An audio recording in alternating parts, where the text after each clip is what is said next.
My name is Rick Renner, and today is May 23rd, and our gym is called A New Set of Clothes.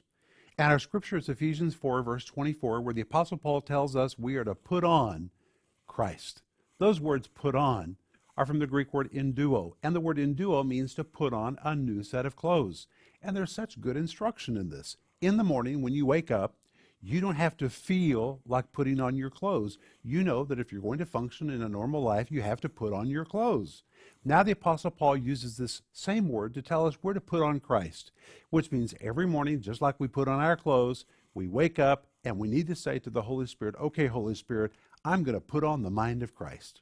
I'm going to put on the gifts of the Spirit. I'm going to put on the fruit of the Spirit. I'm going to put on Christ. And just like you would make the decision to put on a set of clothes, you make a decision today, I'm going to think like Christ, walk like Christ, behave like Christ. I'm going to dress myself in Christ.